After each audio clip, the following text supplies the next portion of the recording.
Alright, welcome back to Dream Daddy, and welcome back to No Think Inc. I'm the Bard. Last I remember, we met Hugo. So let's just get right back into it. This is going well. Well, good talk. Love you, kiddo. She leans forward and turns up the radio. I guess that conversation is over. Dad tip number 70. Oh, never mind. Something about changing a tire, I guess. Amanda and I get back home and start cooking some dinner. Huh. I found this artisanal mac and cheese recipe online that I've been dying to try. I don't even know much about it, but honestly, sounds very good already. Artisanal? That's two ingredients to mac and cheese. Mac and cheese. Dad, please try and enjoy the finer things in life. I think you of all people should be able to appreciate what one can do with cheese. Plus it has bacon in it. Aren't we as a society collectively over bacon? Not gonna lie, me as a person, never liked it to begin with, unless it's on a sandwich. Aww. Bacon never stops being good. It just has a PR problem. Ah. We get to work on the recipe, Amanda measuring things out and handing them to me to dump in the bowl so I can feel useful. We've both worked up quite an appetite since the gross mall food ravaged our digestive tracts. I don't need to know any more details, thank you. Amanda puts me on bacon duty, so I chop a bunch and toss it into the pan to get it sizzling. The key to good mac and cheese is a balance of texture and flavor pops. Not only are we going to want the fullness of the cheese and bacon, but we also need to counterbalance it with the crunchy feel of breadcrumbs. Very true. My time in culinary school has taught me well. Shut up, it may have only been one class, but it's more class than most people have taken, so I feel like I have some authority. Not much, but some. Should check on the bacon. Still pink and rubbery. Give the pieces a little stir. Wait, what's a mouthfeel? You know, when you eat stuff and the texture, Listen, I've been watching a lot of the Food Channel and I honestly don't know what it means. It just makes me feel sophisticated to say. Same. Definitely same. No, I get that. Every time we watch that channel, I just feel, in order, hungry, jealous, insecure about my cooking ability, and then hungry again.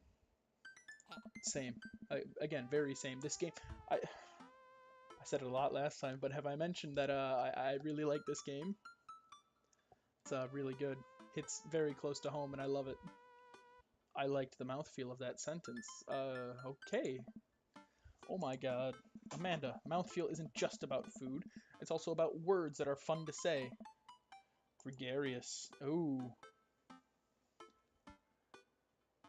Ah. Boisterous. Cattywampus. Tabernacle. All of a sudden the bacon burst into flames. I must not have been paying attention to how hot the pan was. Fire! Fire! Oh god! Fire! I run around the kitchen looking for anything to put out the fire. I grab a cup of water and when Amanda snatches it out of my hands, nope. She puts it down and calmly grabs a lid from the pantry. She places it on top of the flames and turns down the heat. I finally calm down. Did I almost just burn down our brand new house because I was too busy saying silly words? Indubitably. It's a fun word. But yes, real advice. Grease fire. No water. Milk, sugar, or smother it. No flour. Flour's flammable. Got it? Good. Cool. Who wants takeout? Amanda and I order some Chinese food and eat it on the couch. Our new living room. Blech, can't speak. She flips on the TV. Oh, cool. Long Haul Ice Road Paranormal Ghost Truckers is on. Your favorite, right? Oh, hell yes. They have to make it over the Canadian tundra before the ice road melts, but they're also hunting ghosts. I would watch that. I would legit watch that. Also, the trucks are haunted. This is an episode I've already seen, but it's one of the best. Callum and Flint Dogbone, the twin brother truck driving and ghost hunting duo, find themselves in the greatest peril yet. Oh no, the ghost dog got out. One more try, please. Oh no, the ghost dog got control of the truck. I can't steer on them there damn ice roads. Let me use this EVP meter to try and communicate with the spirits. Flint, we're about to die. Ah, almost got it. If you listen carefully, it should sound like they're saying, "You're going to die." Hmm. That's because we're about to die. Huh. This is art. The episode ends and Amanda excuses herself to go and start arguments on the internet. Fun pastime, not gonna lie. I stay up a little longer, curious about the exploits of Callum and Flint Dogbone after their disastrous ice road accident. Afterward, I crawl into bed and get a good night's sleep. Dad tip number 7. Laserdisc is clearly the superior digital video format. Dad tip number 8. Drink a full glass of water in the morning to help wake up. Yeah, I can agree with that. Zzz, bzz. Morning, sleepyhead. 5 more minutes. You have never ever let me have 5 more minutes. So, get up. Fine. We have cereal for breakfast and spend the morning putting together furniture. Amanda is much better at interpreting the tiny manuals. We're able to put together a few shelves and one desk, but I'm pretty sure it was supposed to be a bookcase. Ah. So, you excited for the cookout today? That's today? No one told me. Um, there's food, I'm excited. I'm all over those terrible store-bought cookies that everyone brings to those parties. Hmm. Yeah, those are bad. Which means there are more for me. Hmm. Don't you want to meet some of the people in the neighborhood? I'll probably end up standing uncomfortably in the corner with a plate of food and hope that nobody talks to me. I know the game wasn't tailored for me, but it feels like it. This hits the nail on the head very much so, every time.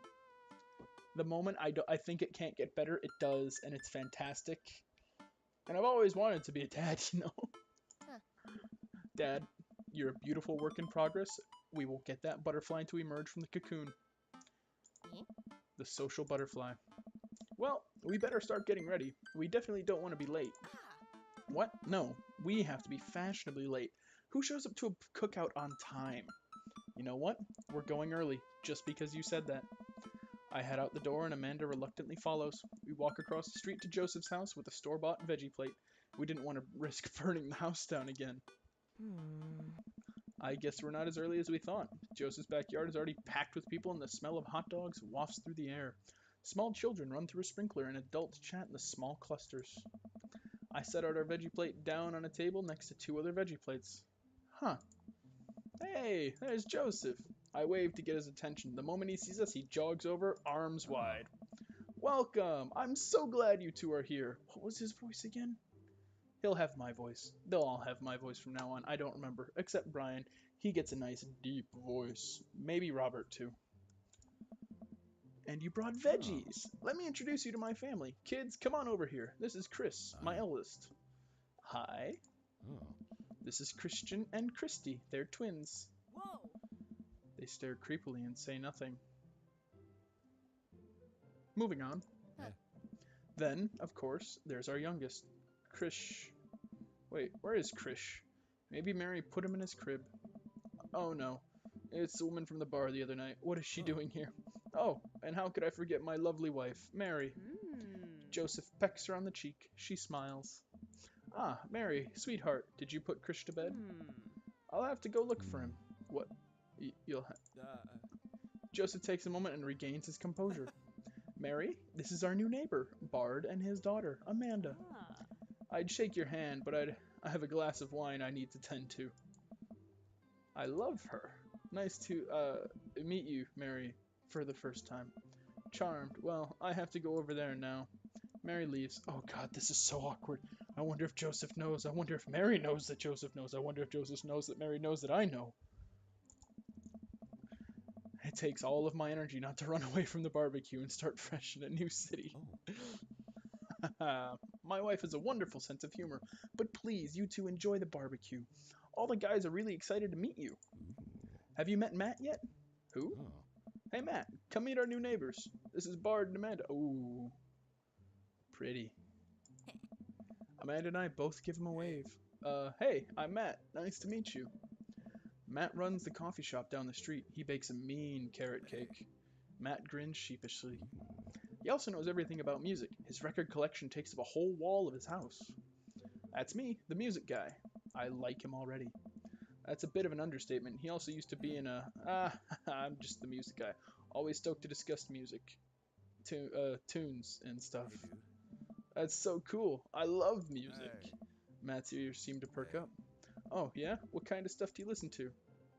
Dad rock, top tier stuff, almost exclusively songs about being sad. Stop hitting so close to home, please. It forced me to think of my own personal shortcomings or understand that feeling sad is unique as it is universal and that there is a certain comfort in knowing that then I'm all over it. Hey. Dude, me too. I knew it. Oh, ooh, I thought I got smacked for a moment. He gave me a high Hey. five. Cool. All right. Matt stands there for a second. So, Hey. right. Cool. Hey. Well, I'll be making the rounds. Feel free to stop by later. Is he as afraid of people as you are? He might be. Let me introduce you to Damien.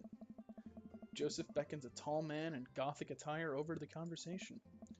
Good eve, friends. Oh. Damien, this is our new neighbor, Bard. Ah, so lovely to meet you. I feel like he needs a nice voice. Damien then shakes my hand and then bows.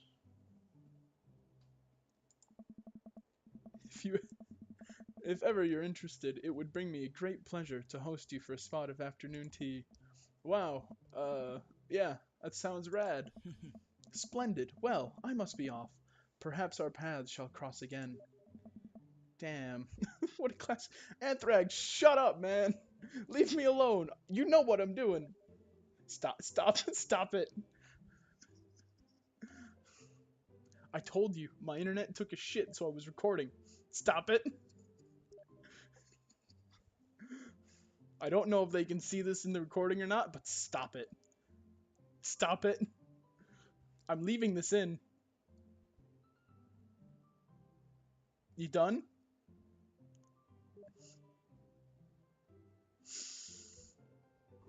If you'll excuse me for a moment, I need to go take care of this. We'll just save that, just in case. I'll be right back. Can I help you? Can I help you? Can I fucking help you? I've been listening in the past 10 minutes.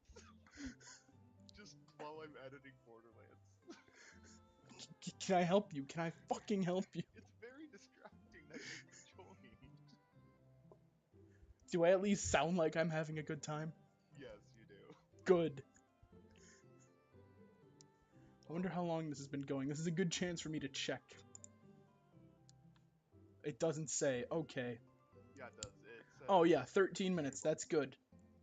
Alright, I'm gonna move you to think tank. I can do it myself. I can do it myself. I alt tapped. Okay, that works too. Okay, that's better. We're back. What? I hate you. With a burning passion. You don't understand how much I hate you, Anthrax. Okay, let's try that again. Damn, what a classy dude. Amanda and I mill around and try some of the food spread out on the table. I pick up some deviled eggs. Did I skip out a lot of stuff on him? I don't know. I guess I'll go back and check. Amanda grabs a small paper plate and I immediately begins piling it up with baked good. I'm gonna kill him. I am actually going to kill him.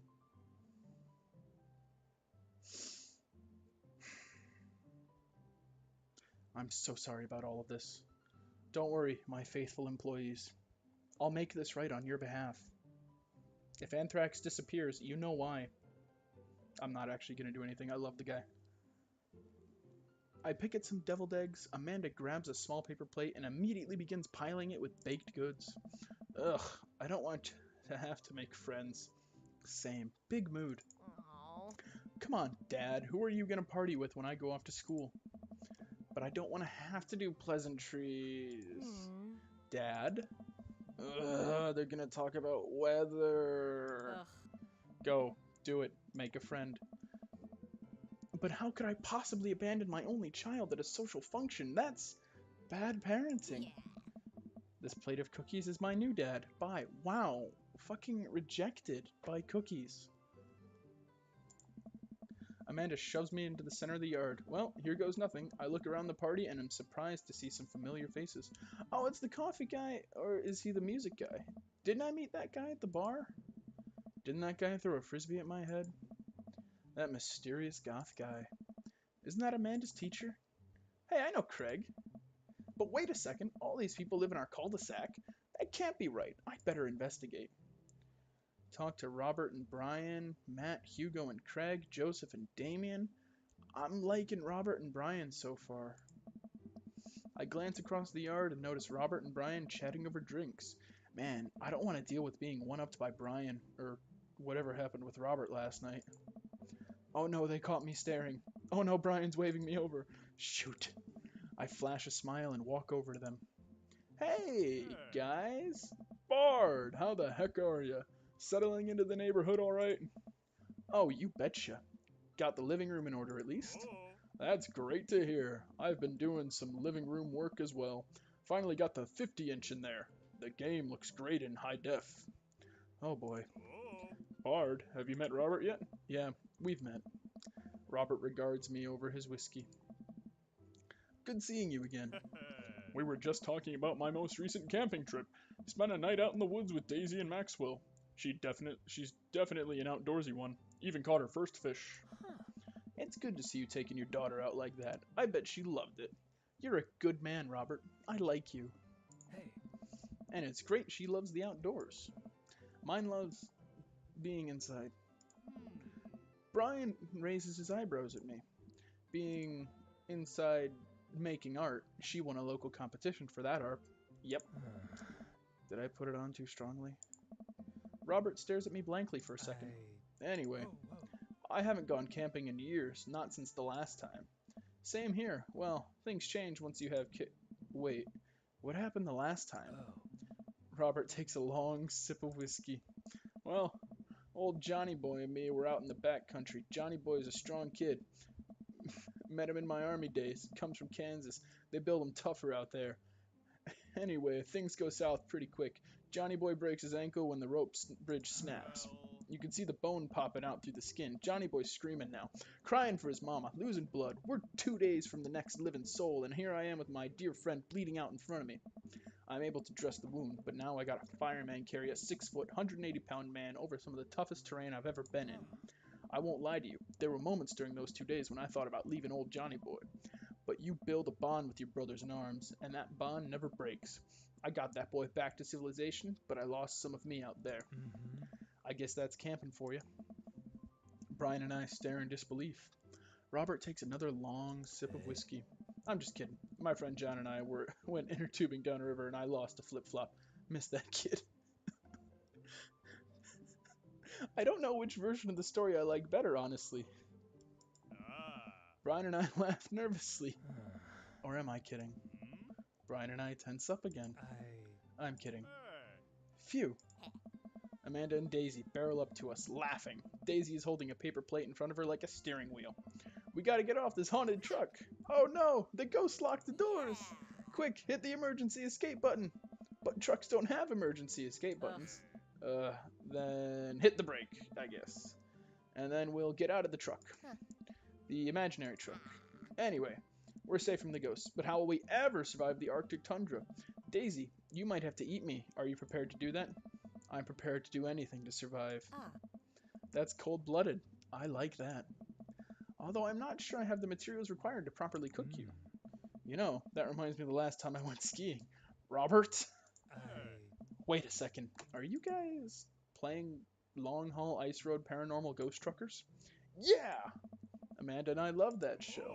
It's the best, especially that episode where Callum hides Flint's keys and Flint retaliates by breaking an ancient cursed urn and sending the spirit after him.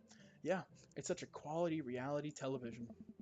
I don't watch a whole lot of television, but I do enjoy that show. That and war documentaries. Alright, Daisy. I found us a couple of bugs. They're gonna make a great meal. Lots of protein. Gonna keep us from starving out here in this harsh, icy wasteland. But there's a whole table of food right over there.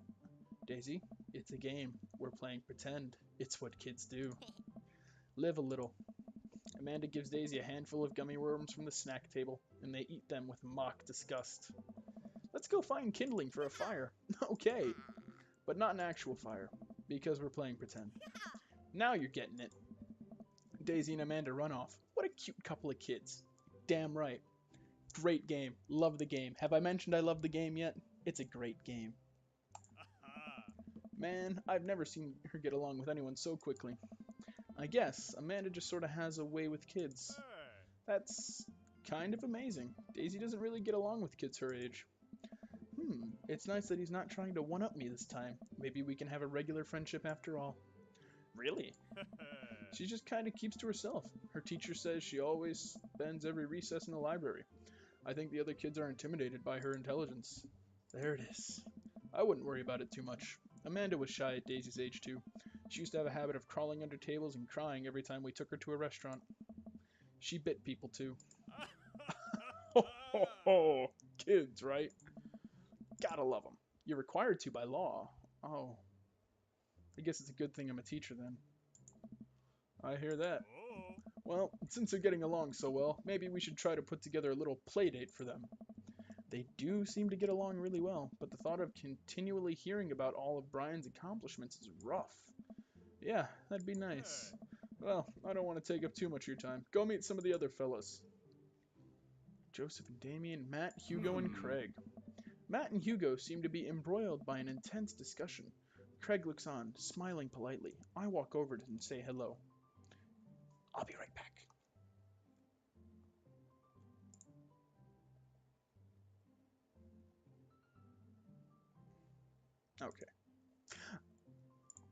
Okay. Well, I don't think it's fair to try and compare two art movements like that. Periods in art only exist because they're a unique byproduct of the social and political climate of a time and place. And try to take something like, say, the Rococo period and compare it to the postmodernism in America. You're completely disregarding the context in which a work of art is created. Matt and Hugo seem to be so busy talking that they don't notice me. Craig leans in. Dude, I have no idea what's happening. Let's talk to Craig. I turn my attention to Craig, who seems a little more attentive to my existence. How'd resistance training go the other day? Great! Little River here is a great cheerleader, aren't you, tiny bro? Craig grabs River's arms and waves him around. I like Craig. He's a nice guy. You can do it, Dad. I'm so proud of you. I'm sorry for pooping on you. She must be a handful at that age. Oh, they always are. Hey! But it's so worth it. Craig grabs River's arms and waves him around again. Also, I'm sorry for throwing up on you, Dad. How you settling in? Almost done, I think. There's still a few odds and ends to take care of before I can really call myself settled. But I think we can upgrade the situation to livable. We did livable throughout the entirety of college. Yeah, my goal was for Amanda to live the sort of life that didn't involve eating spoonfuls of ranch dressing as a palate cleanser between different types of pizza. Really happy I'm not going to college anymore, honestly, after reading that. Okay. She still does, though. Hey, she takes after her dad. Bard, how are you liking the neighborhood? It's pretty nice. Everybody's been super friendly. Seems like your daughter is fitting in just fine. Matt points across the yard to where Amanda, Daisy, and another young girl are playing. They're all sitting cross-legged in the grass, picking weeds and weaving them into little flower crowns. It's pretty adorable. The girl I don't recognize jogs over to us. Hey! What is it, sweetheart? It's a flower crown. I thought you'd look cute in it. Well, he definitely will. Matt takes the flower crown and places it on top of his head. Am I cool now? The girl stares at him, thinking it over. Nope, but you're still slightly less uncool than you were before you put it on. Ha! Hey Bart, this is my daughter. Hello! I'm Carmencita. Am I saying that right? I really hope I'm saying that right. I'm so sorry if I say it wrong. Carmencita. Huh. Amanda comes over with Daisy in tow. Dad, look, I'm making friends. Are you making friends? You better be making friends. Yeah, actually, Amanda, you remember the cool barista from the coffee shop and my old college friend and, your teacher? Oh, hi, Mr. Vega. I didn't realize we were neighbors. Yep. You still gonna get me that overdue term paper? Dad. Great seeing you. Amanda finger guns her way out of the conversation like a champ. Why didn't I think of doing that in college? And high school? That would have been great. Should have been so good. She learned the finger gun moves from me. I'm very proud. Oh. She's definitely a charmer. Speaking of which, where did my son What? go? Hugo looks around the party. He must finally spot him because his eyes go What? wide. Ernest! Ernest Hemingway Vega! Are you smoking? Oh. Ernest is holding a lit cigarette. Nope. I see Ernest across the way. He casually takes a long drag off of his cigarette and then flicks it into a gutter. Oh. Unbelievable. Excuse me. Hugo marches over to Ernest and I turn my attention to Matt and Craig. Kids, right? Man, I do not envy Hugo. The last barbecue he had, Ernest tried to shove a sparkler down Joseph's pants, nearly burned down half the yard. And then the barbecue we had before that, he actually burned down half the yard. I like this kid. And then it spread onto my lawn and burned down half of my yard too. Hugo walks back over to us, practically dragging Ernest behind him. Hey everybody, sorry about that. Bart, this is my son, Ernest. Hello. Ernest looks away, sulking, his hand shoved deep in his pockets. I was this kid. Without the smoking, obviously. I still don't understand where high school and middle schoolers get those, and I don't really want to know. Please don't tell me. Ernest. Hugo nudges him impatiently. Hey. Nice to meet you, Ernest. What grade are you in? Does it matter? Oh. Ernest. Okay, I'm in 8th grade. God, are you happy now? I'm sure you were just dying to know. Yeah, good for you. Can I go now? I'm tired of talking to old dudes who blame my generation for the failing economy. Okay. Ouch. I don't know. Ernest! Oh yeah, because I'm totally embarrassing you. Ernest puts earbuds in and storms off to stand in the corner. Well, that was certainly something. He seems nice. Hugo puts his head in his hands and sighs. I'm so sorry, he's having a really rough time. As much as I want to be the cool dad, I have to be the authoritarian dad, and he clearly resents me for it. I mean, I think as a dad and a teacher, that's about as authoritarian you can get. Honestly, are any of us cool dads? Is it even possible to be a cool dad? What? I'm cool as a cucumber. See, that right there. You can't say that. My kids think I'm cool. But for how long, Craig? How long do we get to be the cool dads? I don't know. I think we just have to accept the fact that as dads, we've become the machine we once raged against and accept our fate to unironically wear socks with sandals. Your kids may think you're cool now, but the moment they hit puberty, you're doomed. Amanda's 18 and she still thinks I'm cool. I yell across the yard to my daughter, Amanda, I'm cool, right? Amanda just laughs. She keeps laughing. I feel like that's a good place to call this for now. So I'm going to save the game.